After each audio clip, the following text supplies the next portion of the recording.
Nagsalpukan ng isang motorsiklo at taxi sa panulukan ng Shaw Boulevard at San Miguel Avenue sa Pasig. Tumila po ng 3 sakay ng motorsiklo na agad dinala sa ospital. Yan ang Ronda Report ni Maria Bulaklak Ausente. Maria.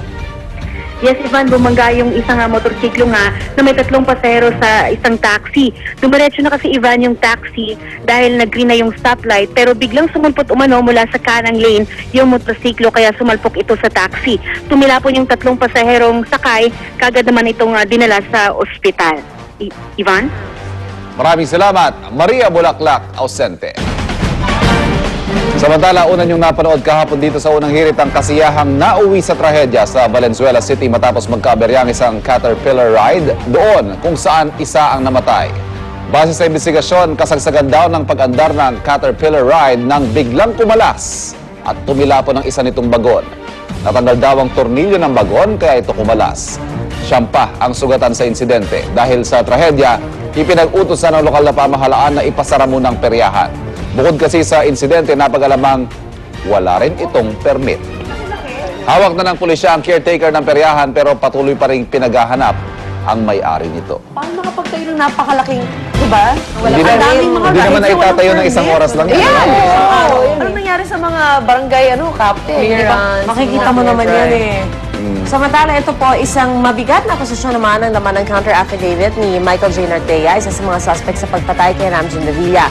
Nang tanongin daw kasi ni Nartea ang isa sa mga recruiter na si alias Brian kung hindi ba delikado ang kanilang operasyon, sinagot naman na siya na huwag mag-alala dahil alam daw ng buong bahay ang gagawin nila. Mula sa ina, mga kapatid, mga katulong o kasambahay, driver at isang sinasabing lolo amang. At tanging kalaban lang daw nila ang personal assistant ni Ramjen. Ang sinasabi, wag kayong mag-alala. Kasi alam ng lahat ng miyembro ng pamilya yung planong itutumba si Ramjen. Nanay niya, lolo amang, mga kapatid, pati mga katulong, alam yan. Iisa lang ang hindi atin ang kalaban natin dito, yung PA. At ang alegasyong ito, tugma raw sa nilalaman ng supplemental affidavit ng PA ni Ramjen na si Ronaldo Angcahas. Nakwento raw kasi kay Ronaldo Angcahas na family driver na si Nilo Kawit ang tungkol sa planong pagpatay. At ayon pa sa abogado ni Nartea, sinabi ng kanyang mga kliyente na pati raw ang kwentong pagkidnap kay Mara kasama umano sa plano. Pero mariin itong itinanggi ng isa sa kapatid ni Ramjen. Laman rin po ng ilang news website sa bansang Turkey ang pagpunta roon ni Maria Ramona Mara Bautista, isa sa mga suspect sa pagpatay sa kanyang kapatid na si Ramjen Revilla.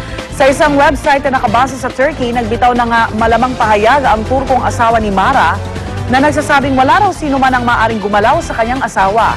Pero sa kabila nito, hindi yan kumpirmasyong nasa Turkey nga si Mara. Dito naman sa Pilipinas, tuloy ang investigasyon sa Ramjen Revilla slay case. Binigyan ng piskal si Mara ng hanggang sa susunod na Biyernes para magsubite ng counter-affidavit. Kung wala raw dumating, magdedesisyon na raw ang piskalya, nakasuhan siya ng murder at frustrated murder. Bukod kay Mara, hinahanap pa rin ng pulisyang iba pang suspect sa pagpatay na sina Glyza Vista, Norwin de la Cruz at alias Brian.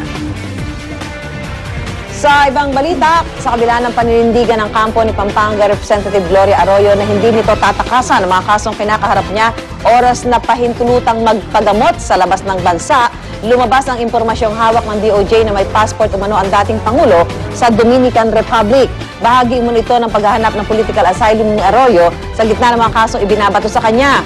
Sa mga kulang ito ng Reuters nitong Mayo noong nakaraang taon, makikita ang dating Pangulo sa Presidential Palace ng Dominican Republic kung saan pinarangalan siya dahil sa pagpapatatag daw ng pagkakaibigan ng Pilipinas at ng Latin America. Inaalam na ng DOJ kung ito lang talaga ang pakay ni Arroyo roon. Ayon naman kay Dominican Republic Consul General George Litton, wala raw siyang alam na nabigyan ng passport at political asylum si Arroyo. Tanging mga mamamayan lang daw ng Dominican Republic ang ini-issuehan nito at matagal daw ang proseso para maging citizen ng kanilang bansa. Mariin ding itinanggi ng kampo ng mga Arroyo na mayroon silang Dominican passport o naghahanap ng political asylum sa kahit anong bansa.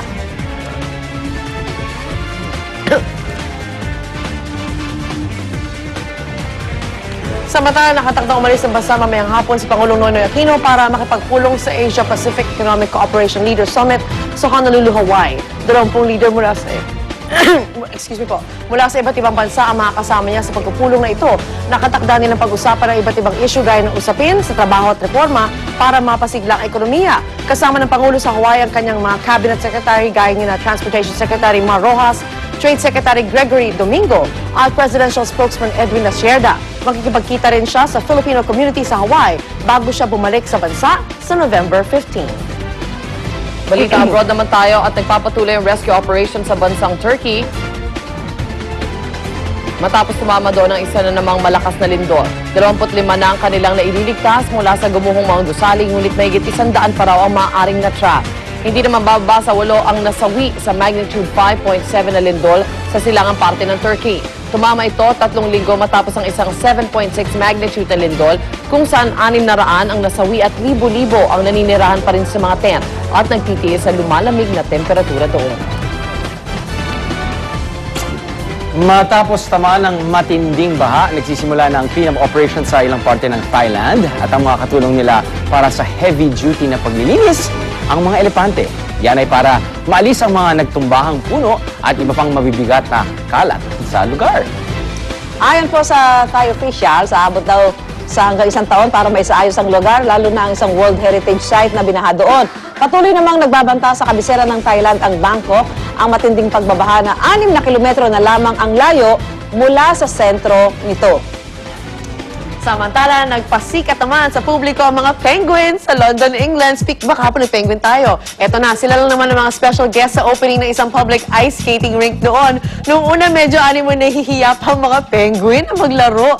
Pero nang hamunin sila ng isang babaeng skater na nagpakita ng kanyang galing sa yelo, ginanahan na sila sa pagpapakyut.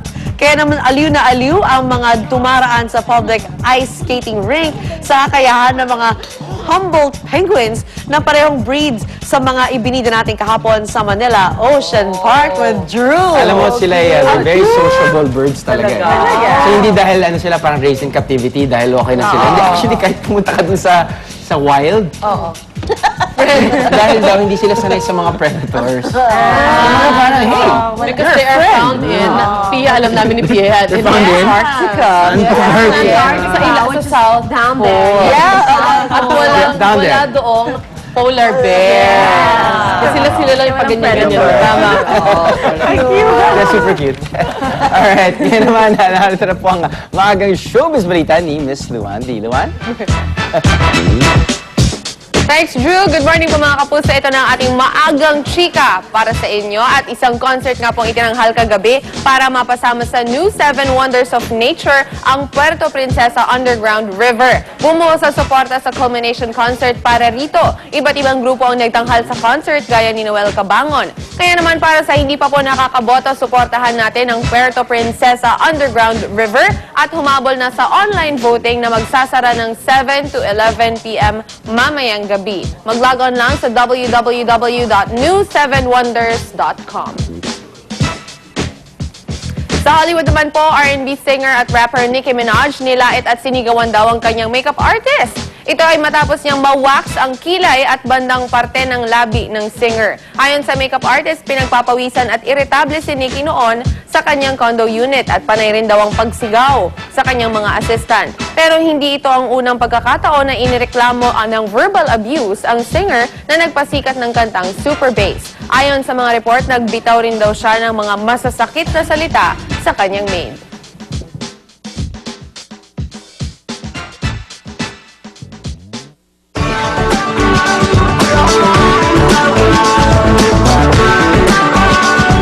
Hello, good morning once again mga kapuso. Ito na po mula sa Pag-asa ang ating hirit panahon. Medyo I'm sure kahapon nakakaramdam kayo ng konting init at kagabi may humid-humid. Ngayong araw medyo parang may ganun pa rin po. Tuloy-tuloy pa rin po yan.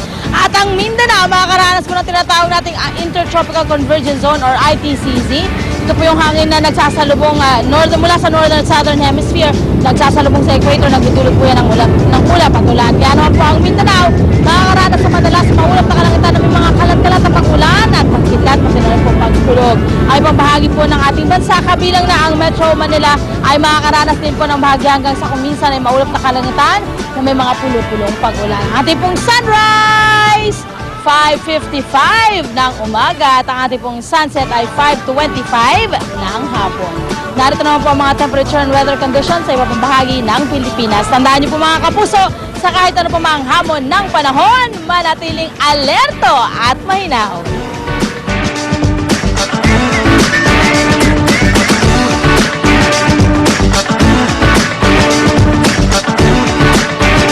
Alright, eto na. Kung balak nyo naman mamili ng mga Christmas decoration, syempre sa Divisoria pa rin ang pinakamura dyan. Of course, ito at maagang nakatutok doon ng ating kabarkadang si Monica Veralio.